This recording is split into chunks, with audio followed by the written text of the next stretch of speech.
Hey guys, Mike from Job Ready English. This is a video of a group training I delivered to our Facebook group. You can find that link down in the description. And it's basically 30 minutes of how to go from knowing nothing to finding a job in the UK, taking you through everything from CV, application form, which companies to apply to, important tips that I've learned from the almost 30,000 international students I've spoken to in the last 7 years, and much, much more. Enjoy!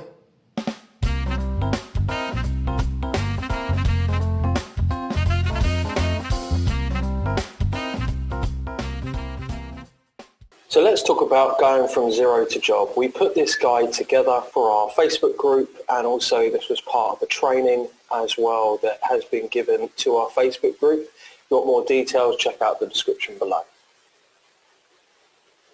Is finding a job in the UK impossible? A lot of times when we speak to students, this is really the first impression that they have of finding a job. You're at home, you see family members, cousins, friends of your parents say that their son, their daughter has come back and said finding a job in the UK is impossible. But really, what do the facts and figures say? Well, what we did was we looked at the UK Home Office visa numbers, the number of people who came here on a Tier 4 to study, the number of people who then switched from a Tier 4 to Tier 2.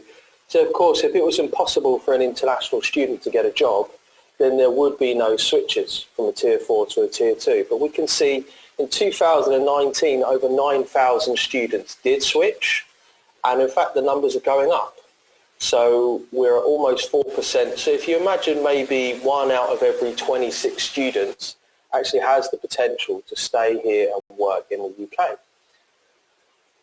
So it's not impossible, but it is still pretty hard. So what we wanted to do is really put together a step-by-step process for international students who knew nothing and then to go to getting a job.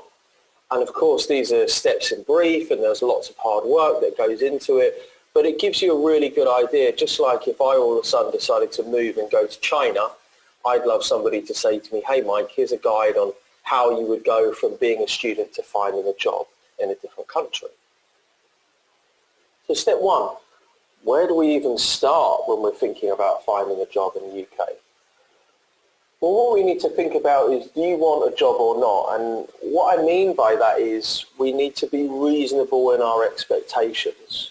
What does that mean? Well, you could have a super specific thing that you want to do. We speak to students every week and they'll say, oh, I just want to be an art historian. And I say, oh, that's great, but is there actually a demand for those types of jobs in the UK? So if you look at my badly drawn supply and demand curve, today's job market, there is a big demand for jobs, but there is actually a small supply of jobs. There are always going to be more graduates than there are jobs and graduate jobs. In fact, at any given time, there might be up to in fact even more, 2.8 million part-time and full-time students, not including international students. And there's much fewer graduate jobs than that are appearing on the jobs market every year. Maybe 1% of those. So we want to, when we're thinking about this, we want to be strategic and think, how can I go where the supply of jobs is highest?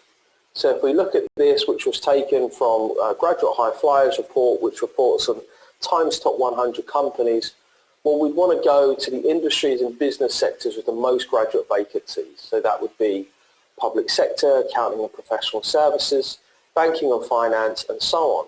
Now, of course, as an international student, you are limited. It's unlikely you're going to get a job in the public sector, whether that be for issues of national security or just that they don't supply a visa, or there is a big demand for those jobs already. I'm thinking about, for example, the civil service fast stream, or it's extremely specialised. For example, the NHS does provide visas, but they're really looking for doctors and nurses. And the same goes for the armed forces as well. So if we're looking at 2020 and what the demand was, and of course this was pre-COVID, it's really going to be in accounting and professional services, engineering and industrial, investment banking, and banking and finance. And of course there are other jobs, but roughly out of the top 100 graduate employers, there's about 25,000 graduate jobs. So now you have a rough idea of what you're aiming for, because the chances are, as an international student, you're aiming to work at an MNC or multinational corporation. But of course, what about COVID-19? Things aren't the same as they were when this report was first released in January 2020. So actually there was a new report released, this was first released in August and has recently been confirmed in December. So when we look at the changes to graduate vacancies as accords to COVID-19, really almost all of the major industries took a big hit, apart from notably retail and also banking and finance. But we saw less of a pare down for law, investment banking, consumer goods, even chemicals and pharmaceuticals, but there were big hits taken by engineering and industrial, consulting, and accounting and professional services. So what this means is, and again these numbers were confirmed recently, so we're hopeful that this is reasonably optimistic, and of course we've had the vaccine come out in the UK that's been taken really positively by business, but we can see the big expected changes are in consumer goods, consulting, chemicals and pharmaceuticals, law and investment banking, and we see not such a big pare down now for media and technology, but still engineering, industrial and banking and finance really took a big hit. So in 2021, the figures were, expectant of potentially a further 2.9% drop. So all in all, the amount of graduate jobs available dropped by 11%. But it's not quite as bad as 2008, 2009, and over those 2 years when we saw graduate vacancies drop by 24%. So step 2, let's think about 7 key ideas for success. And what I mean by that is basically success leaves clues. Since 2013, I've worked with over 500 clients, many of whom have been successful, and of course that becomes a repeatable system. So that means we can really take the habits that they have, and if we can copy them, we've got a much greater chance of success. Number 1, apply early. I cannot stress how important this is. This is probably something that you'll be told by your universities as well, but it really does make a difference. Don't wait until the deadline. As soon as jobs open and are accepting applications, they're also processing people through the application process. So don't wait to apply. Apply as soon as possible to give yourself the greatest chance of success. Number 2, no fluency, no job. It's something that my clients are really familiar with me saying. And what that means is your English does need to be good enough. If you really struggle around your English, it's something that you want to place emphasis on, and if possible, you want to practice on a daily basis, because it's only going to get worse when you're under stress, in an interview or during an assessment centre. Number 3, finding a job is your job. And what that means is, though you may have many different pools on your time, you need to think, what's the ultimate goal of me being in the UK? For some students, they just want to study a master's abroad, have that experience. It's great because they can do that in a year. In other countries, it would take 2 years. But actually, for many people, it's that they want the opportunity to find a job in the UK, which means on a consistent, even on a daily basis, you need to put the time in. And I suggest scheduling that time in your calendar. Don't wait until you have time, because what's going to happen is you're going to forget and something else is going to take precedence. Remember that it is about quality over quantity. I often have this conversation with students and professionals who speak to me and say, I've sent hundreds of applications. I say, okay, have you had any response at all? And they're like, no, not very much. I haven't even had an interview. To which I say, well, maybe what you're doing isn't working. If you're not getting any response at all, there doesn't really seem to be anything wrong with you. So then we need to re-examine our approach. And generally the approach is, I can't be bothered to write cover letters. I can't be bothered to spend the time to put together a really good application form. So I'm just going to click one-click apply for as many jobs on Indeed and LinkedIn as I can. The problem with that is, if it's easy for you, it's easy for everybody else. And on that, the average graduate will apply for at least 50 jobs. So just bear that in mind. Number 5, try to schedule in practice. So when we're working with our clients, we have a fixed number of hours that we work together each week, and also the course of, the 4 to 6 months that we'll be engaged together before they go on to find a job.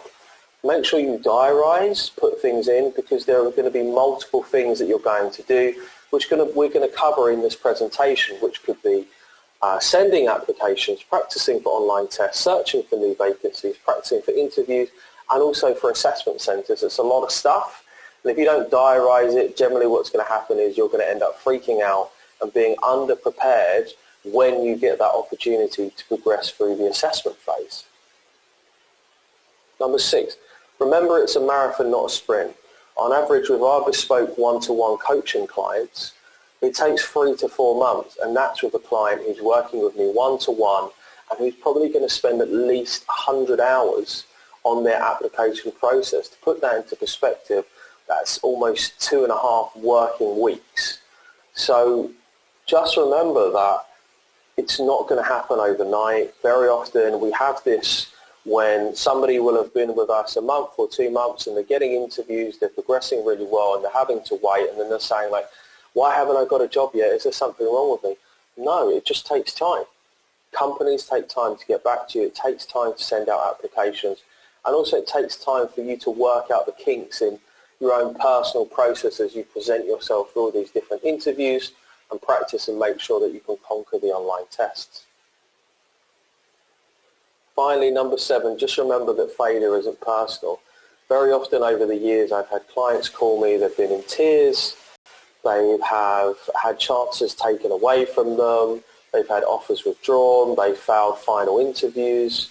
But just remember it's not personal, and it's all growth and it's all learning. Of course at the time it feels terrible, but really if you feel like you're getting very frustrated, you're getting angry, you feel like you can't get anything done, this could be early signs of just burning out a little bit. And what that means is you might need to just take a step back and really think to yourself, okay, what's working about my approach and what's not working, and then resume that process, maybe 1 or 2 days later. So how long will it take to find a job? Well, to be frankly honest, it's a little bit of a cookie cutter question, because it really depends on the amount of hours and time that you're putting into the process.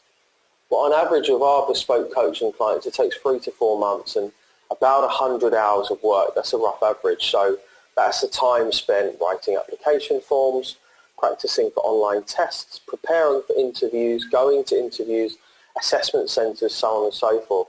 And to be honest, that figure is probably slightly light if you also need work on improving your English. But really what I want you to think about is not how long is it going to take you. Often when people ask me this question, I think, do you know what, you're trying to find the shortcut, you're trying to find a way that you can circumvent or cheat the system, but we already know that it's really hard to do. It's like when somebody's become really overweight and they say, oh, how can I get a six-pack quickly? The short answer is you probably can't. It's probably going to take you a while, and you're going to need a concerted system to follow through. So what can you do today to make sure that you can start moving towards your goal and climbing that mountain? Step 4, where do I start? So this is really a kind of step-by-step process to think about. If you know nothing about getting a job and you're just like, I want to get a job, but I don't even know where to start, what do I do? First of all, get your CV done. So on our Facebook group, we've got a link to a free CV template. But to be frankly honest, there's an absolute ton of resources online. You can go and see your career service if you're an international student. Don't get too caught up on your CV. A lot of times I find students and professionals will contact me and say, is there something wrong with my CV? And I'm like, there's nothing wrong with your CV. It's probably that you're not really putting in considered effort into your applications. But to be frankly honest, if you follow, for example, you could use ZT, JobScan, Resume.io, Resume.com. There are loads of really cheap and cost-effective solutions. You can pay for somebody on Fiverr to proof or even write your CV. And if you really wanted to, you could get us to write your CV for you. But the point is, just get it done and start getting your applications out. The second thing you want to do is put together an application plan. So often when I say to students, what's your plan? Like, where do you want to work at? They'll either say one of two things. The first will be, oh, it doesn't matter, I just want a job, any job, I'll just do any job. And I'm like, dude, you're not going to get a job that way. The second thing that will happen is that they'll turn around and say, I only want to be a management consultant at one of the big 6 consulting firms. And again, my response is probably going to be the same. Dude, you're probably not going to get a job that way. You don't want to be too narrow and you don't want to be too wide. If you have a look in our Facebook group, we've got a list of 83 top tier 2 sponsors. And in fact, if you go to jobreadyenglish.com, we will, at the time of releasing this video, we'll release a series of blogs and also a free guide, which includes over 140 different companies that you can apply to. So make sure that you have a plan done first. Steve Dalton says it really well in his 2-hour job search book. Start with at least 40 companies. Why 40? Because it takes you out of your comfort zone. Plus it gives you a really clear roadmap to follow. So when your application plan is finished, it should look a little something like this. This is just taken from one of our clients. You can see the company name. Do check if they sponsor. You can use our free web app, sponsortier2.com. Are they open? What's the vacancy link? Have you applied? What's the result been? And what you'll find is if you do something like this, it really doesn't take very long. It might take you an hour or two. But in fact, once you're done, you're going to find that it's going to be so easy for you to follow. And every time you come back to doing your application, you just go, okay, cool. I haven't heard from this company for 7 days. I need to apply for this company. It's going to make your process so much smoother. So thinking about online tests, what you have to recognize is that particularly if you're applying for graduate roles nowadays, the process up to assessment center is almost automated. So what that means is as soon as you submit your application form, you're probably going to get asked to do an online test. Will that be numerical, logical, situational judgment, job simulation? What does that mean? Well, hopefully you should be ready. So as soon as possible, you want to start practicing with online tests. We use job test prep with our clients and we do work with them as well. We'll put a link below in the description. The reason being is they're just the best provider out there. They're the oldest one, they've got the biggest selection of tests, and the system is really easy to use, and also the answers are really well described. If you're really having trouble trying to do a test, and we find with clients they'll have a particular type of test that they struggle with. It might be logical because they're not very good at pictographs. It might be verbal because their English reading and writing isn't as good as it could be. But you want to make sure you start practicing the test early, be consistent, and really what you're aiming for is to get 80% in a test 3 times in a row. Not just get 80% and then do the real thing, because it's so avoidable to fail the online test, and you're really going to regret it because you might have a 6-month cool down period afterwards. So you'll notice only now do we start to send out our application. So we've done our CV, we've got an application plan, we're starting to practice our online tests. I tend to say do a test a day if you can. So we start to send out our application, systematic process. Set yourself a target. You might just say, I can only do 1 application a week.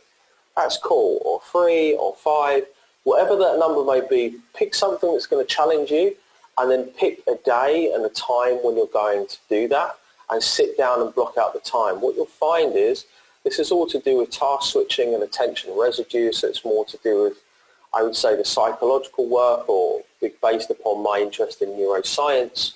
So what you don't want to do is to try and do half an application and then text someone and then go onto Facebook and then come back, and because it's going to take you forever. What you want to do is you want to take maybe 2-3 hours, sit down, just focus on getting the applications done, and you'll find that the process does get faster the more that you do. Just like anything, the more you do it, the faster and better you're going to get at it. Step 5, search for vacancies. So this is something you always want to be doing at the same time. It's something that we actively do with our clients. So every week we're trying to search for new vacancies. Why? Because just like we covered before in those 7 steps to success, the newer jobs represent the better opportunity. So it's something to think about as well. Whenever you're looking at job postings, if I see a job that's posted more than a month ago, unless it's for a big company, like a Times Top 100 company, just don't bother. Because to be honest, the job's probably already gone. They're not going to be hiring that many roles, and people are already going to be well ahead of you in that process. We really want to target jobs that have been advertised in the last week. And there's a super easy way that you can do that. Just use Google Alerts. So in this example that I pointed out, we're just looking for a job for a graduate finance analyst. You can see at the top, Google themselves, of course, will crawl all of the big job sites. You can see there's like Reed, Guardian Jobs, so on and so forth. If you click the 100 plus more jobs, it will take you through to a screen that looks like this, custom screen, and then just set an alert. So you can do that on the top right-hand tab where it says alerts. You can see the red box, or you can literally just click a button. And what that means is instead of you having to sit there and aimlessly search through Indeed, LinkedIn, Total Jobs, Monster, whatever you're using, you can just get the job sent through to you, and then 10, 15 minutes a day or whenever you get round to it, you can just sit there, sift through the list, get rid of all the recruitment consultants because they're no good, and then look at the companies that are left, check them against sponsortier2.com, and then you get a list of new companies that you can start to apply to. So you're always what we would call feeding your pipeline, and always feeding your pipeline with the best potential opportunities. Step 6, interview practice. Now, of course, we have a course. It's called the Interview Success System. It's doing really well. We've had lots of students join, and it's £27. It's got 10 plus hours of videos, and it was just designed for international students, and in fact by international students. So if you want just a really simple way for somebody who's just going to break everything down for you, you can join the Interview Success System, and I'll put a link down in the description. Otherwise, there are plenty of resources that you can use for free. Really what you want to be doing is you want to find the most recent questions, so you can do that using Wikijob, Glassdoor, the Student Room. They tend to be a really good source of information because they're all being fed by live candidates. The thing is, I'm not that interested in some guy who I don't know writing a blog, because I don't know where he or she has got their information from and how old that information is. I really want to hear from a candidate who just had an interview with Goldman Sachs last week and see if I can pull out the questions that have been asked. After that, you can use that. Try not to pick too many questions. I'd say choose 10, 20 questions, write up a script and start to practice. So when I talk about practice, I don't mean sit there and reread your script 10 times. The chances are 70 to 80% of first round interviews these days are video interviews. So you want to practice recording yourself, watching yourself back. And if you can, get some feedback, whether that be from your friends, your family, somebody in your career services, or you can engage with a professional who can give you some feedback. And of course, we do that in our express coaching services. So that's a little look at the desktop view of the Interview Success System. And we've got that guide to prepare for interviews in 30 minutes, expert guide to English interviews, which is massive. It's got like 80 videos in where we really break down. I think we go through 50 different common questions, give you sample answers, and also explain the logic, the why, Shy Job Hunter's Guide to improve your English and confidence, quick and easy interview scripts to write interview scripts in a simple way, also a video interview masterclass, because the chances are your interview is going to be by video. So lastly, talking about assessment centre practice, so we've released quite a comprehensive list that's going to be in the free guide, which you can download in the description, and also in the blog that will be down below, also in the description. And really what you want to be thinking about with assessment centre practice is, it's kind of difficult, this one, because really you need people and you need exercises and you need someone to moderate it for you. Having said that, if you can't get that, you're not willing to pay for it, and it's just something that you want to do by yourself for free, then the best advice that I can give is that you find case studies that you can practice answers to, you can present, and you can write about. And that's going to be the best way for you to do it, and either get onto your career service, get them to organise a mock assessment centre, or do it with your friends and turn it into a fun game.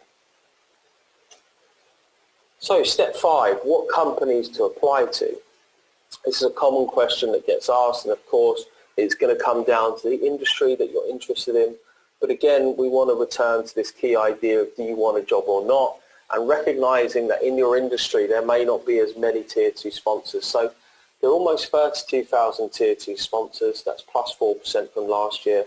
Bearing in mind only 26,000 of those can actually give Tier 2 sponsorship. Many of them are actually Tier 5, so they should say Tier 2 and 5 sponsors. So we currently cover about 160 plus companies. That number is always going up because we initiate coverage of new companies all the time based upon our clients' demands. And I believe that we provide a list of 140 odd of those companies, which is contained in the guide and the blog down below. The other thing that you can do is, and please use this, we've got quite a big user base, which is sponsortier2.com, so you can subscribe for free updates, completely free to use the web application, and you can easily search companies, and it's much better than using the government's, the Home Office Tier 2 and 5 1,000 plus page list. What we like about this is that you can see the industry, the location, and also you can get a quick link to their website so you can go and check out the company yourself, and if it's something you like the look of.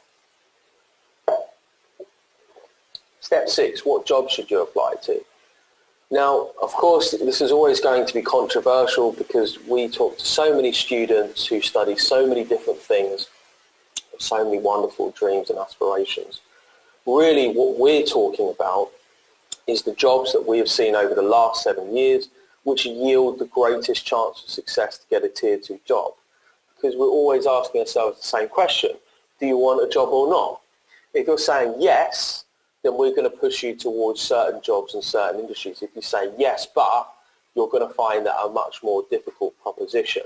And of course, everybody is unique, which is why we always try and speak to people one-to-one and really understand what they're trying to do and where they're going wrong. So a good advice to take is to make 2 lists. One list are the companies who are most likely to sponsor you, and trying to sift through those roles and find something that you like the look of, knowing that this gives you the greatest chance of getting a Tier 2 job. And the second list are the companies that you want to apply to, but the jobs that you want to apply. So you're increasing your chance of success by really exploring the fact that you can, of course, follow your own dream, but also be applying for companies who are much more likely to give you a visa. Step 7, how do you pass each stage? And of course, there's not really much more to be said than to practice. So whenever I have clients or students who say to me, I can't pass the online test, I say, how much you've practiced? And say, I've done a few tests. Or they say, I've done loads of tests, but they're all free. I say, go and pay for a provider or practice some more. I can't pass interviews, practice more. Assessment centres is the same. And sometimes your practice, unfortunately, is the real thing. And as much as possible when practicing, you want to avoid it being the real thing. What we tend to do with our clients is we practice exhaustively so that once you get to the real thing, it's just another day and you don't even think about it. So thank you guys for watching and listening. Like I said to you, this video was originally presented to our Facebook group, and then it's going up on the YouTube, where we're going to have all those links in the description. If you want to work with us, please send over your CV to mike@jobreadyenglish.com. Feel free to post any questions that you might have, and I look forward to speaking to you, and I wish you the best of luck in your journey.